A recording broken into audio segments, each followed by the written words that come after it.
आज के वीडियो में हम कवर करेंगे फोटोसिंथेसिस, जो कि ऑटोट्रॉफिक न्यूट्रिशन का एक पार्ट है। ठीक है, मतलब उसी को बोल सकते हैं, उसी का टाइप है। तो फोटोसिंथेसिस क्या होता है?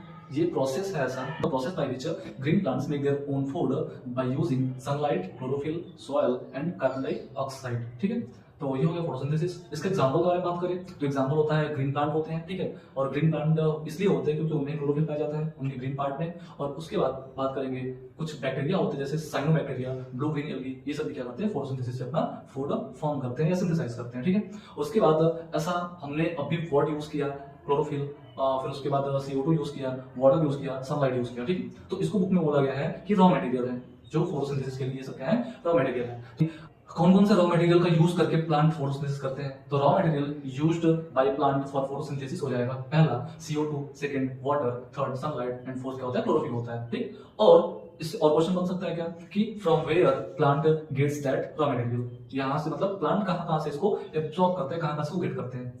तो बात करेंगे जो CO2 होता है वो हमारे इन्वायरमेंट में होता है, जैसे कि जो ह्यूमन बींग्स होते हैं, फिर जो अदर एनिमल्स होते हैं वो क्या करते हैं? वो लोग रेस्पिरेशन में जब ब्रीदिंग करते हैं तो ब्रीदिंग में क्या होता है? एक्सेल ऑफ गैस करते हैं CO2। ठीक, वो CO2 प्लांट एब्जॉर्ब करते हैं कहां से? उनके लीफ में कुछ टेनी पोर्स होते हैं, कुछ स्मॉल पोर्स होते हैं जिनका नाम होता है स्टोमेटा। उस स्टोमेटा के थ्रू जो प्लांट होते हैं CO2 को एब्जॉर्ब करते हैं लीफ के अंदर।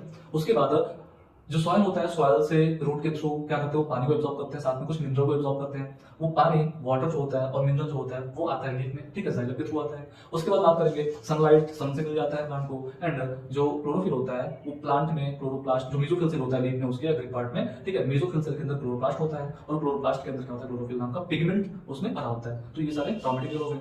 उसके बाद बात करेंगे इसके बारे में कि ये जो प्लांट है, प्लांट में जो फोटोसिंथेसिस हो रहा है, ठीक है, तो इसमें क्या क्या प्रोसेस हो रहा है? तो फर्स्ट प्रोसेस क्या होता है? ऐसा बोल सकते हैं कि स्टेप्स ऑफ फोटोसिंथेसिस। तो इसमें फर्स्ट स्टेप क्या होता है? फर्स्ट स्टेप के बारे में बात करेंगे तो बोल सकते हैं कि absorption of sunlight bye chlorophyll. Second, वही क्लोरोफिल क्या करता है? उस सनलाइट को कन्वर्ट करता है किसमें? केमिकल एनर्जी में। सनलाइट है लाइट एनर्जी, उसी को कन्वर्ट करेगा किसमें? केमिकल एनर्जी में। तो दूसरा आप बोल सकते हैं कि conversion of light energy into chemical energy by chlorophyll.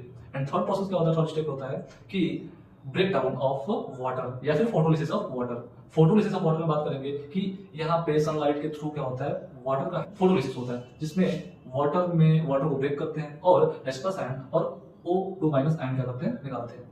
उसके बाद थर्ड क्या होता है? जो वाटर के ब्रेकडाउन से H+ आयन आया था या फिर जो हाइड्रोजन एटम आया था वो CO2 से कंबाइन करता है और कंबाइन करके CO2 का रिडक्शन करता है। तो फोर्थ स्टेप हो सकता है कि reduction of CO2 to form carbohydrate यानी ग्लूकोज बनता है। ग्लूकोज फॉर्म होता है जो फूड होता है। फाइनली फोटोसिंथेसिस में जो फूड फॉर्म होता है क्या होता है? ग्लूकोज होता है। एंड जो ऑक्सीजन होता है वो ऑक्सीजन इवॉल्व होता है वहां से, और जो क्या होता है? ऑक्सीजन इवॉल्व होकर हमारे इन्वायरमेंट में स्टोमेटा के थ्रू निकल जाता है। ठीक है, और ऐसा क्वेश्चन बन सकता है साइड ऑफ फोटोसिंथेसिस क्या होता है? तो साइड ऑफ फोटोसिंथेसिस जो होता है वो बोल सकते हैं मेसोफिल सेल